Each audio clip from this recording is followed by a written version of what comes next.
Buenos días y bienvenidos a todos. Good morning and welcome, everyone. Welcome to a community dedicated to providing spiritual tools for living a happy and full life. My name is Karina Shearer, and I am the spiritual director and founding minister here at the Center for Spiritual Living Puerto Vallarta. If you would like to join us for the live Zoom meeting, please contact me for the link and the password, or check our website, www.cslpv.org, on the weekly talk section. Today is Sunday, August 2nd, 2026, and we welcome a new month as we continue our annual theme of Open at the Top.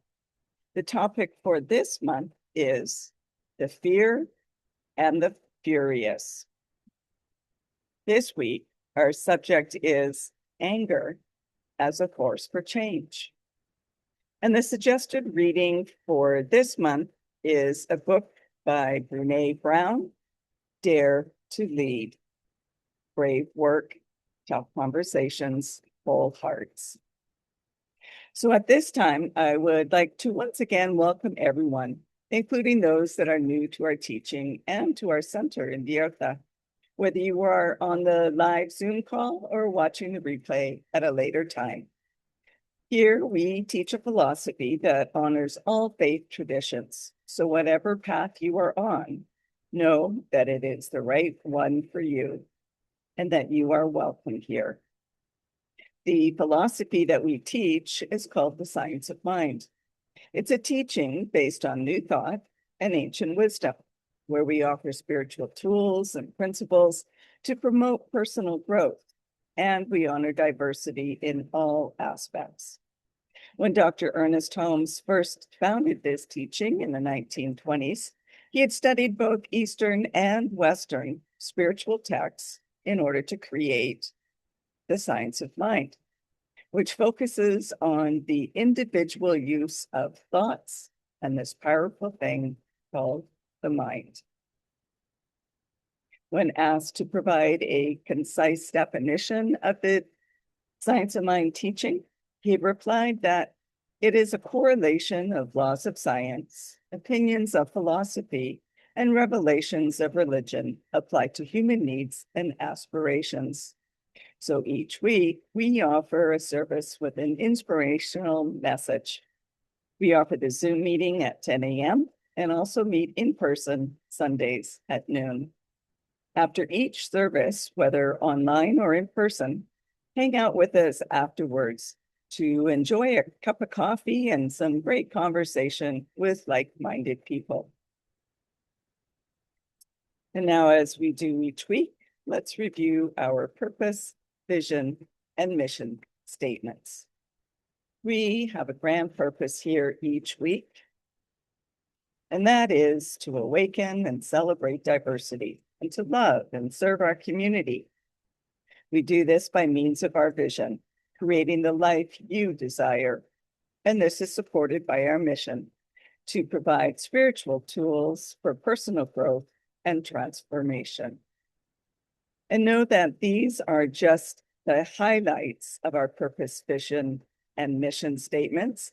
If you would like to know more, please check out our website under their own drop-down menu.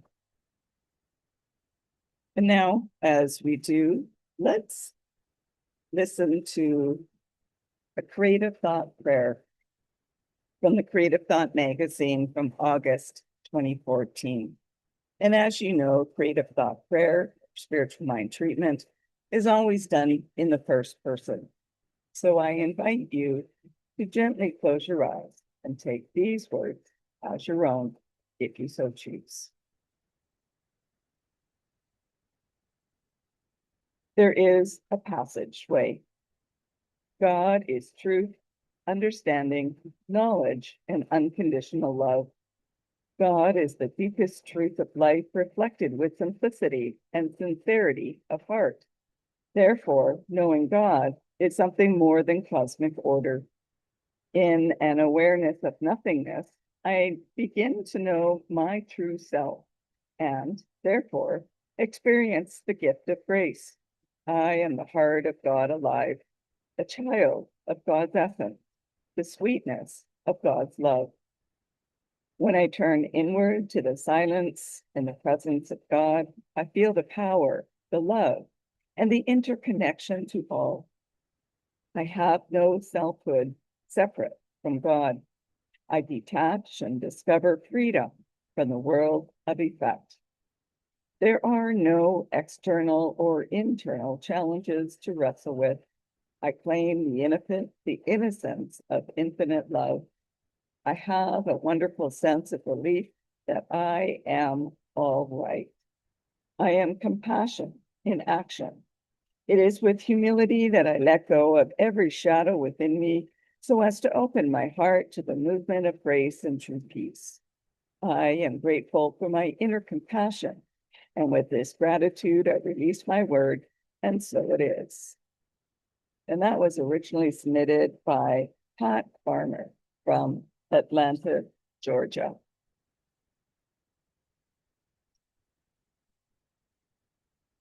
And today we'll start with a reading from Brene Brown's book. She wrote, "When we are in pain and fear, anger and hate are our go-to emotions. It's easier to be pissed off than it is to be hurt or scared. Anger is a catalyst. Holding on to it will make us exhausted and sick. Or sometimes anger can mask a far more difficult emotion like grief, regret, or shame. And we need to use it to dig into what we're really feeling. Courage is forged in pain, but not in all pain. Pain is the denied or ignored.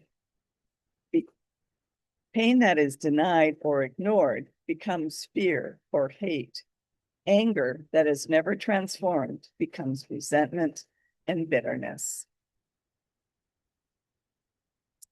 So this month, we are exploring the significance of fear and anger in our spiritual development. Anger, as a force for change, explores how we can honor our anger and still choose love as we consider change. And Ernest Holmes wrote this: "Anger can be turned into love, and the very power that has been destroying can be made to build up."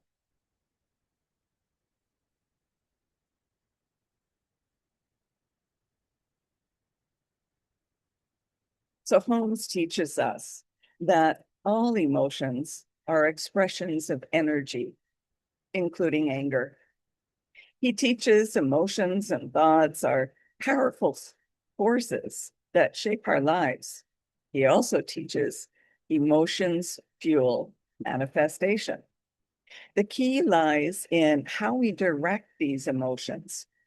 When Ernest Holmes says anger can be turned into love and the very power that has been destroying can be made to build up, he is pointing to the transformative potential of using emotional energy consciously.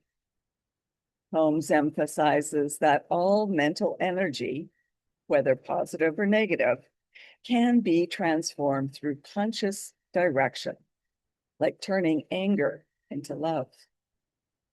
Anger, if left unchecked, can harm ourselves and others. But if we acknowledge it, understand its roots, and consciously choose to channel it, that same energy can be used constructively for healing, justice, and creative expression. Science of Mind invites us to recognize the divine power within us through our intuition and to align even our most intensive emotions with spiritual truth. Love, it's not the absence of anger, but its highest transformation. Through spiritual awareness, destructive impulses become instruments of growth and healing. both individually and collectively.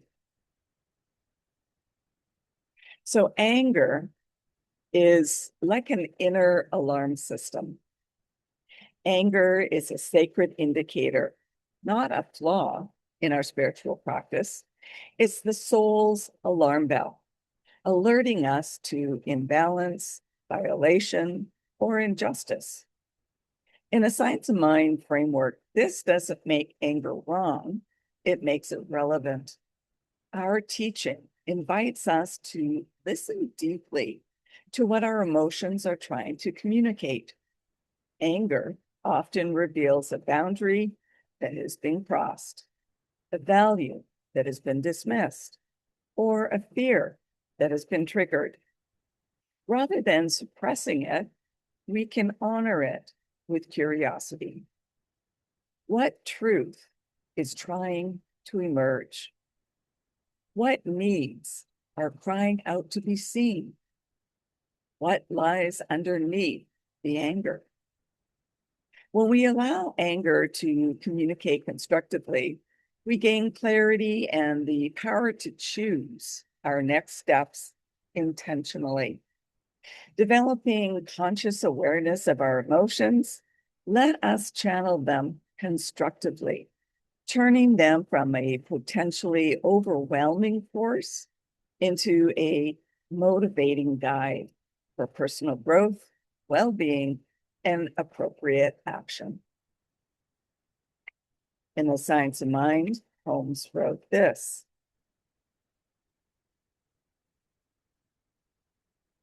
we all have the ability to transcend previous experiences and rise triumphant above them, but we shall never triumph over them while we persist in going through the old mental reactions.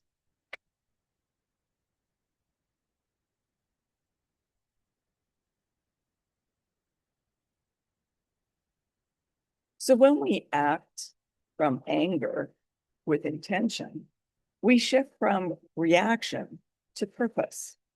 Every great social justice movement began with a moment of moral outrage.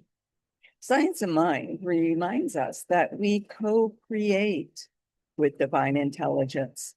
If we can stay spiritually grounded, even our anger can serve vision. The energy of anger is potent and catalytic. It can destroy, but it can also build. Visionary anger doesn't lash out. It clears the way. It says, this must change, and then imagines what is possible. When we transform our activism, not by making it passive, but by making it sacred, we become agents of change. Through prayer, meditation, spiritual mind treatment, community support, and social or political activity, we root our response in love and clarity. Anger shows us that we will know what we will no longer tolerate. Vision shows us what we dare to create. Together, they make change inevitable. Holmes wrote this: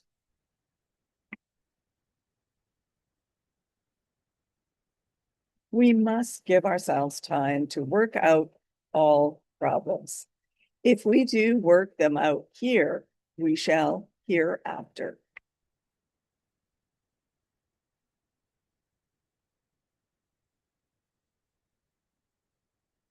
So now for the story of the week. A small village depended on a watchtower built at the edge of the forest. One evening, the watchman saw smoke rising among the trees. He rang the great bell, awakening everyone. Some villagers became angry at the bell. It was loud, they complained. It had disturbed our peace. Make it stop. Others listened to what the bell was telling them. They gathered water, cleared dry brush, and prevented the fire from reaching their homes. The bell didn't create the danger. It revealed what already needed attention. Anger can be such a bell. Its sound may be uncomfortable, but it often announces that a boundary has been crossed, an injustice has occurred, a wound remains untreated, or something deeply valued is in danger. Wisdom does not destroy the bell. Wisdom listens to its messages and decides what loving action is required. And just a moment to pause and reflect. Speaking of fires in the forest, let us all pray for all of the forest fires that are all across Canada and into the United States. Let us pray for the firefighters and for those whose lives may be affected by these fires.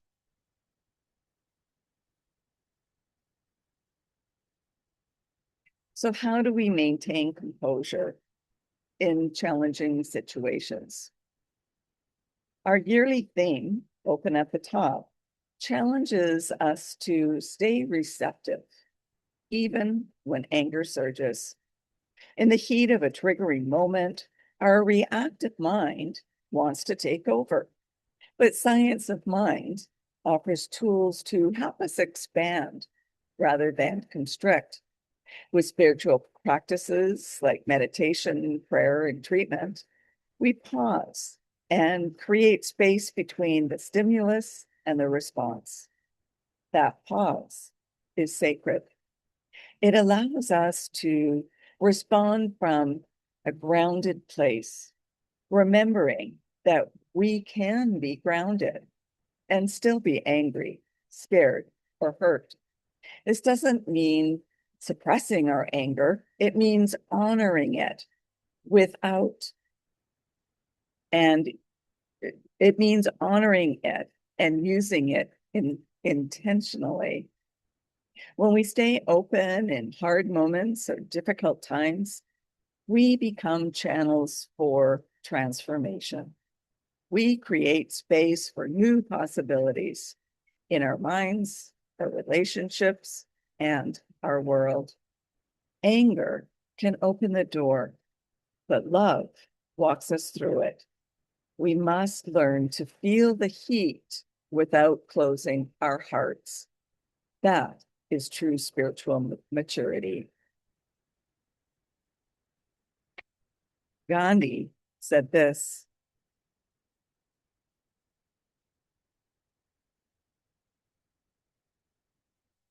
use your anger for good. Anger to people usually means something negative, but anger is like electricity. It's just as powerful and just as useful, but only if you use it intelligently. It can be just as deadly and destructive if you abuse it. If we channel it, we can transform anger into a power that can move the world. Anger, to me, is a gift.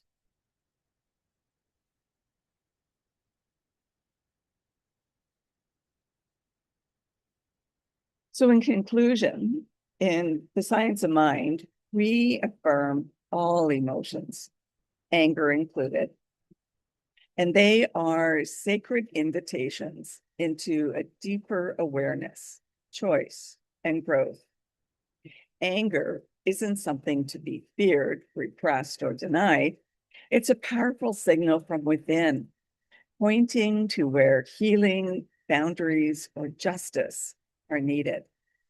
When we bring consciousness to our anger, we reclaim our ability to choose, not to react from pain, but to respond from clarity and intention.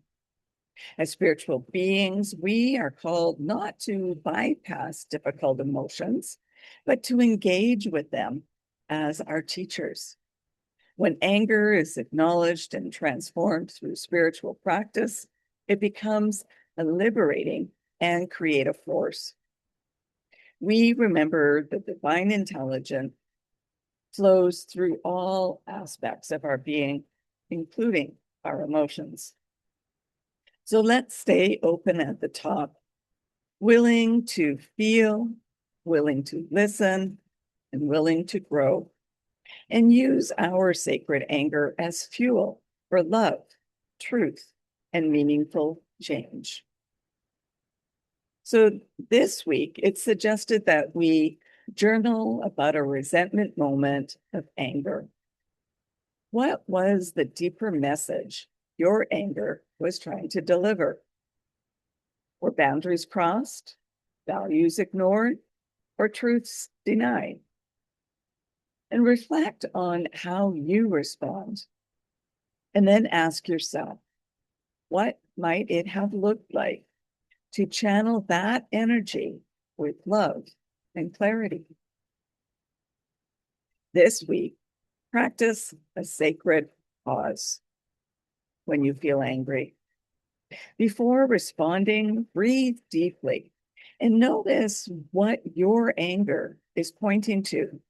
And then ask yourself, what is mine to do here? And how do I set a boundary?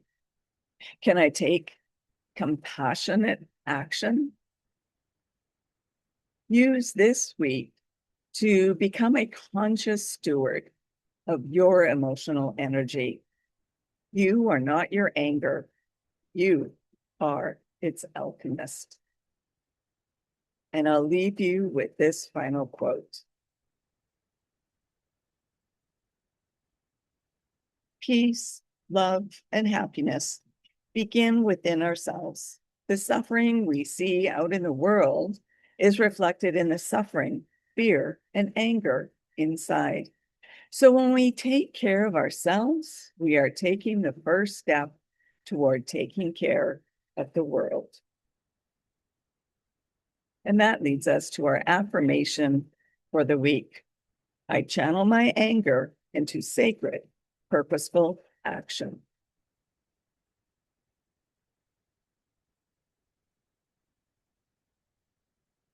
And now some time for news and updates at our center. If you are interested in learning more about the Science of Mind teaching, we do offer courses both in person and via Zoom. So contact me or check our website to find out the details. There's also a survey for your input on what types of upcoming courses you would like to see. So please respond to that so we can plan dates for those. And if you would like to have a one-on-one connection for a spiritual mind treatment, please contact me so we can arrange this. If you would like to commit to being a member of the Center for Spiritual Living Puerto Vallarta for this current year, as membership does renew annually, or if you would like to be on our board of trustees as a trustee, then please contact me so that you can be sent the current forms. I'd also like to remind you to like, subscribe, and comment on our YouTube channel as well as our Facebook page. And let me know if you would like to receive our weekly post on Substack. So now it's time for mindful giving and financial support of our spiritual home. We rely on your support to continue our center here in Puerto Vallarta so that we can continue offering this powerful teaching of the science of mind. We bless the financial gifts that you give today. Every donation is greatly appreciated, no matter the cost. Donations can be made using either PayPal or Tithely through our website, www.cslpv.org. You'll also find the links on the description of our YouTube channel. On our webpage, you will find the links on both the landing page as well as on the page where you find the weekly talk section. Alternatively, you can still mail in a paper check by addressing it to CSLPV number 403, 2125 Birch Road, Kelowna, BC, B1Y 8N1. And now please join me in our offertory affirmation. I know that my giving blesses and multiplies all that I am, all that I have, and all that I give and receive. I do give eternal thanks for the abundance that is mine to share. So thank you for coming and sharing this time together.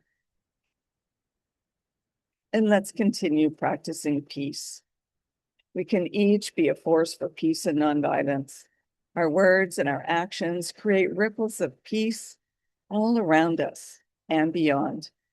Peaceful living includes acting with compassion, kindness, and consideration.